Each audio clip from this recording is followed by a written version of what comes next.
धर्मपुर गांव में रहने वाला रामधन एक बेहद गरीब किसान था। इस बार उसने गांव के सेठ से उधार लेकर खेती की थी। मौसम अच्छा रहा और खेतों में पहली बार फसल बहुत अच्छी आई थी। पूरे परिवार में एक उम्मीद जाग उठी थी। देखो सुनीता, इस बार कितनी अच्छी फसल हुई है। भगवान ने हमारी सुन ली।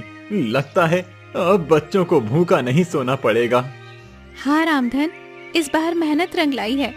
अब अगर फसल सही सलामत कट गई तो कुछ महीनों का चैन मिल जाएगा। पिताजी, क्या इस बार हम स्कूल जा पाएंगे? जरूर बेटा, अब तो तुझे अच्छे कपड़े और किताबें भी दिलवाऊंगा। पिताजी, मेरे लिए क्या लाओगे? बोलो ना पिताजी। तेरे लिए गुड़िया और नई चूड़ियां लाऊंगा। लेकिन शायद किस्मत को ये मुस्काने राज नहीं आई।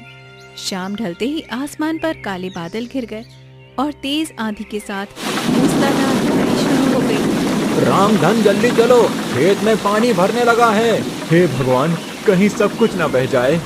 रामधन भागकर खेत पहुंचा। वहां का दृश्य देखकर उसका दिल बैठ गया।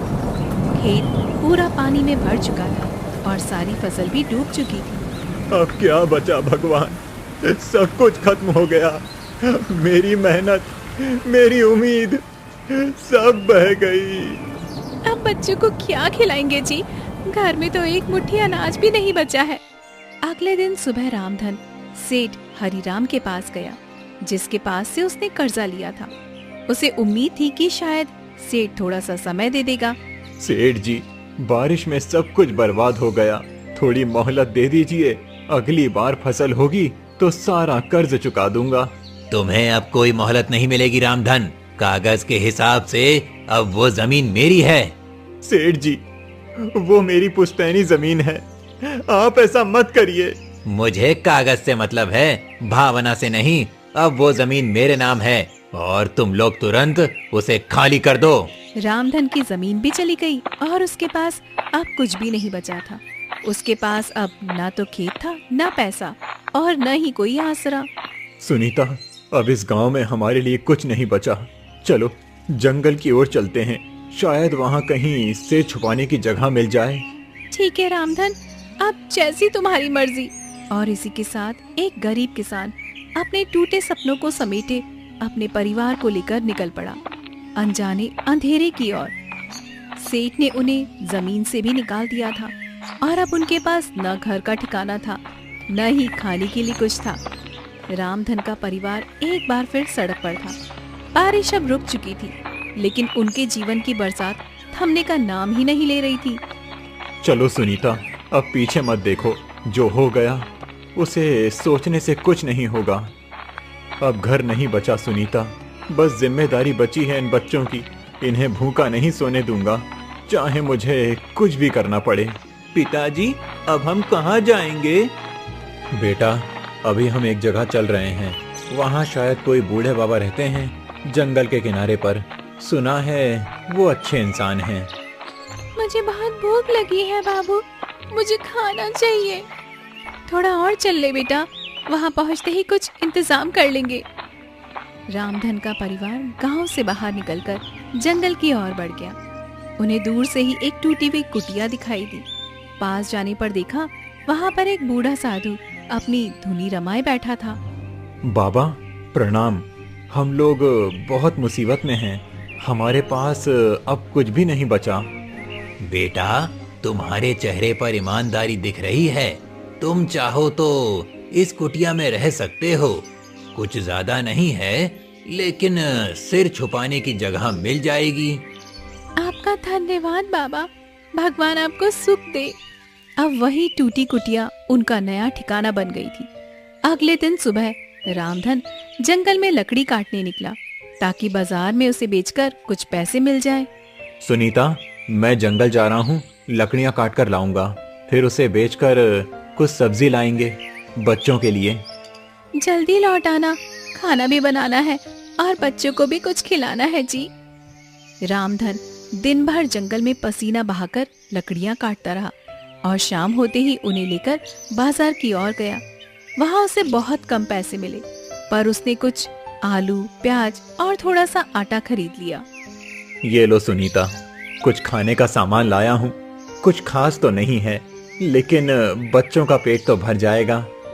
तुमने इतना सब किया रामधन, अब तुम हाथ मुंह धोकर बैठो तो मैं तुम्हारे लिए भी रोटियां सेक देती हूँ। माँ, क्या आज गुड़ नहीं आया? आज नहीं बिटिया, लेकिन हम कल जरूर से गुड़ लेकर आ जाएंगे। रात को सभी ने सूखी रोटियों के साथ उबली सब्जी खाई और पहली बार किसी को भी कोई शिकायत नहीं थी। सबकी आंखों में थकान थी, लेकिन उस थकान में भी एक उम्मीद छिपी थी। अब हर दिन ऐसा ही होगा। मैं मेहनत करूंगा और हम सब मिलकर आगे बढ़ेंगे। हमारे पास कुछ भी नहीं है, लेकिन हम एक साथ हैं, यही सबसे बड़ी बात है। कठिनाइयों का पहाड़ उनके सामने खड़ा था, लेकिन रामधन ने हार नहीं मानी। उसका सफर अभी लंबा था, लेकिन उसका इरादा सटीक था। रामधन अब रोज जंगल जाकर लकड़ियां काटता और शाम तक उसे बाजार में बेचकर जो भी मिलता उससे राशन लाता। बच्चों की आंखों में अभी भूख दिखती थी, लेकिन वो अब शिकायत नहीं करते थे। परिवार के लिए संघर्ष अब उनकी आदत बन गई थी। सुनिए जी, जल्दी लौट आइएगा, कल बहुत देर हो गई थी और बिटिया आपके बिना ही सो गई थी। हाँ सुनीता, जल्दी लौटूंगा। आज थोड़ी ज्यादा लकड़ियां लाऊंगा ताकि कुछ पैसे ज्यादा मिल जाएं। पिताजी, आज क्या गुड़ भी लाएंगे? जरूर बेटा, इस बार तेरे लिए गुड़ भी और माँ के लिए एक साड़ी का सपना भी लेकर आऊंगा। और मेरे लिए चूड़ियां। तुम्हारे लिए सबसे सुंदर चूड़ियां बिटिया, बस भगवान थोड़ा साथ दे। रामधन मुस्कुराते हुए जंगल की ओर निकल पड़ा, लेकिन आज वो हर रोज से थोड़ा आगे निकल गया।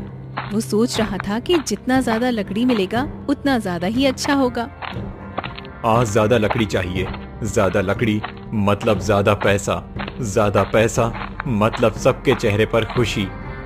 पेड़ों की गहराइयों में वो इतना आगे निकल गया कि उसे पता ही नहीं चला कि वो कहाँ पहुँच गया है। दूर तक सिर्फ जंगल ही जंगल था। वहाँ पर कोई रास्ता दिखाई नहीं दे रहा था, न ही कोई आवाज थी। अरे, ये कौन सी जगह है? ये रास्ता तो रोज वाला नहीं लगता है कहीं गलत दिशा में आ गया। वो इधर उधर देखने लगा, लेकिन उसे कोई दिशा समझ नहीं आ रही थी। आसमान में बादल घिरने लगे थे और हल्की सी बारिश भी शुरू हो गई थी। हे भगवान, अब क्या करूं? जिस दिशा से आया था वो भी भूल गया। अब कोई रास्ता नहीं सूझ रहा। उधर झोपड़ी में सुनीता बार बार जंगल की ओर देख रही थी। सूरज ढल चुका था, लेकिन रामधन नहीं लौटा। आज बहुत देर हो गई है, अब तक तो वो रोज लौट आते हैं, आज इतनी देर क्यों हो गई है? माँ, पिताजी को कुछ हो तो नहीं गया? ऐसा मत बोल बेटा, वो ठीक होंगे, बस शायद ज्यादा दूर तक निकल गए होंगे। मुझे डर लग रहा है माँ। उधर रामधन थक कर एक पत्थर पर बैठ गया। उसकी आंखें नम हो गई, लेकिन फिर उसने हिम्मत जुटाई और आगे बढ़ा। तभी एक छोटी सी रोशनी दिखाई दी। वो क्या है? वहाँ कोई घर जैसा दिख रहा है, या फिर कोई आग जला रहा है। चलो देखता हूँ। वो उस रोशनी की ओर बढ़ा और उसे एक अजीब सी गुफा दिखाई दी, जिसमें से पीली सी चमक आ रही थी। वो थोड़ा घबराया, लेकिन फिर अंदर गया। ये कैसी जगह है? सब कुछ सुनसान है, लेकिन यहाँ रोशनी कैसी? गुफा के अंदर वो जैसे ही आगे बढ़ा, उसे सामने एक अलग ही दुनिया दिखाई दी। वो एक गांव जैसा था, लेकिन वहाँ कोई इंसान नहीं था। पूरा गांव सोने के जैसा चमक रहा था। ये तो कोई सपना लग रहा है, मगर मैं तो जाग रहा हूँ। फिर ये क्या है? अचानक दो सिपाही आए और रामधन से बोले, तुम कौन हो और यहाँ कैसे आए? मेरा नाम रामधन है। मैं गरीब किसान हूँ, रास्ता भटक गया हूँ। राजा के पास चलो, वो तुमसे मिलना चाहते हैं। रामधन डरते हुए उनके साथ महल की ओर चल पड़ा। उसे समझ नहीं आ रहा था कि अब उसके साथ क्या होने वाला है। रामधन डर और हैरानी के बीच आगे बढ़ रहा था। सोने जैसे इस गांव में कोई आदमी दिखाई नहीं दे रहा था, लेकिन ये जगह किसी सपने जैसी लग रही थी। मैं कहीं सपना तो नहीं देख रहा हूँ। सब कुछ इतना चमकदार कैसे है? और ये लोग कौन हैं? सिपाही उसे महल के मुख्य दरवाजे तक ले गए। वहाँ अंदर से एक तेज और गंभीर आवाज आई, उसे भीतर ले आओ। रामधन अंदर गया तो सामने एक ऊंचे आसन पर एक वृद्ध राजा बैठे थे, जिनके चेहरे पर तेज और आंखों में करुणा थी। बताओ कौन हो तुम और यहाँ कैसे आए? महाराज, मेरा नाम रामधन है। मैं एक गरीब किसान हूँ। बारिश में मेरी सारी फसल बह गई। सेठ ने मेरी जमीन छीन ली और अब मैं जंगल से लकड़ी काटकर अपने बच्चों का पेट पालता हूँ। आज रास्ता भटक गया तो ये गुफा दिखी। तुम्हारी बातों में सच्चाई दिखती है रामधन। तुम्हारा संघर्ष तुम्हारी आंखों में साफ दिखाई देता है।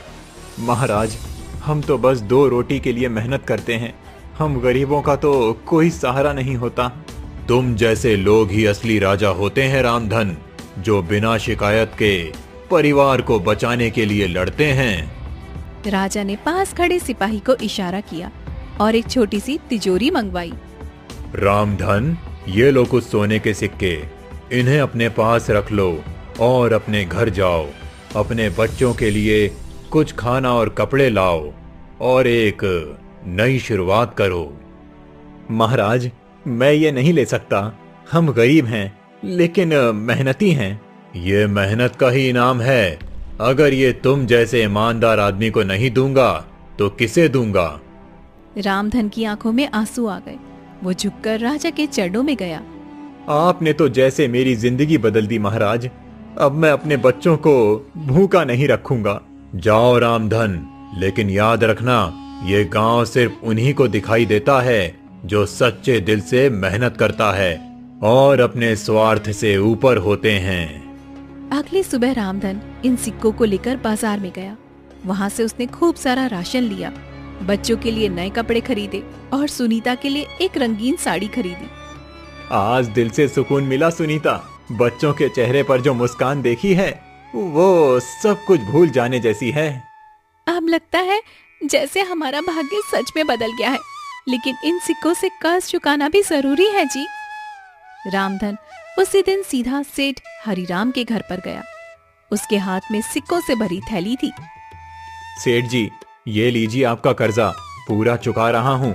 एक एक सिक्का मेहनत से आया है। रामधन, ये सब कैसे हुआ? अचानक तू इतना अमीर कैसे हो गया? कहीं चोरी तो नहीं की? सेठ जी, मैं गरीब हूँ, लेकिन चोर नहीं। मेहनत की है और भगवान की दया से ये मिला है। तू ये सब कहानी मुझे मत सुना। अब अगर तुझे कर्ज चुकाना ही था तो पहले क्यों नहीं चुकाया? अब चुका दिया सेठ जी, और अब आप मेरी जमीन के कागज भी लौटा दीजिए। सेठ को शक था, लेकिन सामने सोने के सिक्के दिखकर वो चुप हो गया। जमीन के कागज लौटाए और रामधन वहाँ से निकल गया। पिताजी, अब क्या हम फिर से उसी खेत में काम करेंगे? हाँ बेटा, अब वो खेत फिर से हमारा है। अब हम उसमें मेहनत करेंगे, लेकिन एक और सपना भी है। सपना कैसा? मैं बस सिर्फ खेती नहीं करूंगा, लकड़ी बेचने का छोटा कारोबार भी शुरू करूंगा। जंगल से लकड़ी लाऊंगा और गांव में बेचूंगा। रामधन ने 2 दिन में लकड़ी बेचने का एक ठेला बनवाया और अब हर सुबह जंगल जाता और शाम को बाजार में बेचकर लकड़ियों को घर पे लौटता। धीरे धीरे उसके पास पैसा भी बढ़ने लगा और गांव वाले भी अब उसे सम्मान की नजर से देखने लगे। देखो, रामधन अब अमीर हो गया। लगता है भगवान की कुछ खास कृपा हुई है इस पर। लेकिन सेठ हरिराम को चैन नहीं पड़ा। वो रोज सोचता कि आखिर रामधन के पास अचानक इतना धन कहाँ से आ गया है। उसने ठान लिया था कि अब वो इस रहस्य का पता लगाकर ही रहेगा। रामधन, अब मैं चुपचाप नहीं रहूंगा। मुझे भी देखना है ये पैसा आया कहाँ से। जरूर कोई राज है। एक दिन रामधन फिर से लकड़ी लेने जंगल गया और उसी रास्ते पर चला गया जिससे गुफा की ओर जाया जाता था। लेकिन पीछे पीछे सेठ भी छिपकर उसके पीछे आने लगा। आज फिर उसी रास्ते से जाऊंगा। राजा जी को धन्यवाद तो देना ही है। तो यही है रास्ता। तू यहीं से गया था, अब तो मैं भी तेरे पीछे पीछे चलूंगा। देखता हूँ क्या खेल है। कुछ ही दूर पर वो गुफा होगी। अब गुफा कहाँ है? दिखाई क्यों नहीं दे रही? लगता है किसी रहस्य में छुपा है सब। वो रही मेरी गुफा, वही जगह जहां मेरी तकदीर पलटी। तो तू यहीं आया था, अब मैं भी आऊंगा और जितना सोना मिलेगा सब मेरा होगा। हे भगवान, बस एक बार फिर उस राजा से मिलना हो जाए। अब तेरा भगवान नहीं, मेरा दिमाग चलेगा। मैं चुपचाप देखूंगा तू क्या करता है। राजा जी, क्या आप सुन रहे हैं? मैं फिर से आया हूँ। किससे बात कर रहा है ये? कोई है क्या भीतर? कौन हो तुम? मैं रामधन हूँ, राजा जी से मिलना है। ये आवाज कहाँ से आई? अंदर कोई सच में है? अंदर आओ, राजा जी तुम्हारी ही राह देख रहे हैं। हैं? ये लोग तो इसे जानते हैं पहले से। ये जरूर कोई बड़ा राज है। मैं बहुत आभारी हूँ राजा जी का, उन्होंने मेरे जीवन को रोशनी दी। अब बहुत देख लिया, अब मेरी बारी है। सेठ धीरे से गुफा की ओर बढ़ा। जैसे ही वो अंदर जाने लगा, एक तेज चमक प्रकट हुई और चारों ओर अंधेरा छा गया। रुको, कौन हो तुम? मैं सेठ हरिराम हूँ, मुझे भी राजा से मिलना है। तुम्हारे अंदर लालच की गंध है, राजा ऐसे लोगों से नहीं मिलते। मैं जानता हूँ रामधन को ये सब कैसे मिला। उसे उसकी ईमानदारी ने दिया और तुम्हें तुम्हारा लालच यहाँ से दूर ले जाएगा। नहीं, मैं भी वही चाहता हूँ जो उसे मिला। तुमने गरीबों की जमीन छीनी और अब उसे भी छीनना चाहते हो। ये जगह तुम्हारे लिए नहीं है। राजा के आदेश पर तुम्हें बंदी बनाया जाता है। नहीं, ये अन्याय है। मैं कुछ नहीं कर रहा था। तुम्हारी सजा तुम्हारे कर्मों से तय हुई है। सेठ को सैनिक पकड़कर अंधेरे में ले गए और गुफा फिर से शांत हो गई। राजा जी, आपने इंसाफ किया। वो आदमी दूसरों की तकदीर चुराता था और तुम दूसरों के लिए मेहनत करते हो। जाओ रामधन, अब तुम अपने जीवन में हमेशा सुरक्षित रहोगे। धन्यवाद राजा जी, मैं कभी आपके विश्वास को नहीं तोड़ूंगा। रामधन गुफा से बाहर निकला और अब उसके चेहरे पर संतोष था, लेकिन साथ ही मन में एक सवाल भी था। क्या ये रहस्य कभी किसी और को भी दिखेगा या सिर्फ उन्हीं को जिनका दिल सच्चा होता है? अब रामधन के पास सब कुछ था, लेकिन वो फिर भी उसी सादगी से जीता रहा। आज सब कुछ साफ हो गया। सेठ का लालच उसका अंत बना और ईमानदारी मेरी ताकत। तुम आज जल्दी लौट आए जी, सब ठीक तो है ना? सब ठीक है सुनीता, अब कोई डर नहीं रहा। राजा जी ने सब देख लिया और न्याय भी दिया। पिताजी, सेठ कहाँ गया? अब जहाँ ऐसे लोगों को जाना चाहिए वहाँ गया बेटा। आप क्या करने का सोच रहे हो आप? अब गांव में छोटा सा व्यापार शुरू करूंगा। लकड़ी और कोयले का एक गोदाम खोलूंगा और गांव के लोगों को भी काम दूंगा। अगले दिन से रामधन ने एक छोटी सी दुकान किराए पर ले ली। कुछ लकड़ियां जंगल से लाकर वहां पर बेचना शुरू किया। लोगों को अच्छा सामान मिला और रामधन को मेहनत की इज्जत मिलने लगी। रामधन भाई, तुम्हारा माल तो बढ़िया होता है। अब हमें बाहर नहीं जाना पड़ता। और भाव भी ठीक देते हो, दिल से व्यापार करते हो। हम तो सबके हैं भाई। जब हम भूखे थे तब भी गांव हमारे साथ था। अब हम थोड़ा कुछ कर सकें तो वही सबसे बड़ी बात है। गांव में अब लोग रामधन को सम्मान से देखने लगे। जो कभी सबसे नीचे था, अब सबसे ऊपर बैठा करता था, लेकिन फिर भी जमीन से जुड़ा हुआ था। तुमने सब कुछ सच में संभाल लिया रामधन, मैं बहुत खुश हूँ तुम्हारे लिए। नहीं सुनीता, भगवान ने हम पर भरोसा किया और हमने उस भरोसे को निभा दिया। कोई है बाहर, देखूं? इस वक्त कौन हो सकता है जी? कौन है भाई? रामधन जी, आप ही हैं? हाँ, कहिए। मैं राजा जी का दूत हूँ। उन्होंने आपको एक संदेश भेजा है। राजा जी का संदेश मेरे लिए? हाँ, उन्होंने आपको बुलाया है। उन्हें आपसे कुछ खास बात करनी है। किस लिए बुलाया है? क्या बात हुई है? सब ठीक तो है ना? मुझे बस इतना कहा गया है कि रामधन को तुरंत लेकर आना है। ठीक है, मैं सुबह चलता हूँ। नहीं, आप अभी चलिए, मैं साथ हूँ, रास्ता सुरक्षित है। ठीक है, बच्चों का ध्यान रखना सुनीता। पिताजी, जल्दी लौट आना। रामधन बिना सवाल किए दूत के साथ निकल पड़ा। रात के अंधेरे में उसकी चाल धीमी थी, लेकिन मन में विश्वास था। राजा जी इंतजार कर रहे हैं, अंदर आइए। राजा जी ने रात में बुलाया है, जरूर कोई जरूरी बात होगी। आओ रामधन, बैठो। प्रणाम महाराज, आपने मुझे याद किया? रामधन, हम कई दिनों से देख रहे हैं, तुमने जिस तरह से जिंदगी को फिर से खड़ा किया है वो बहुत प्रेरणादायक है। महाराज, आपने जिस दिन मदद की उसी दिन मेरी किस्मत बदली। हमारे पास अब ज्यादा उम्र नहीं बची और कोई वारिस भी नहीं है। हम चाहते हैं कि तुम हमारे उत्तराधिकारी बनो। मैं राजगद्दी पर बैठूं? ये कैसे संभव है? हमने तुम्हारे व्यवहार, ईमानदारी और परिश्रम को परखा है और यही गुण एक सच्चे राजा में होने चाहिए। मुझे सोचने का समय दीजिए महाराज। तुम्हें कल सुबह तक का समय देते हैं, फैसला सोच समझकर कर लेना। रामधन महल से बाहर निकला। उसके मन में सवालों की बाढ़ थी, लेकिन साथ ही एक नई उम्मीद भी थी। रामधन, क्या फैसला किया तुमने? महाराज, मैं रात भर सोचता रहा।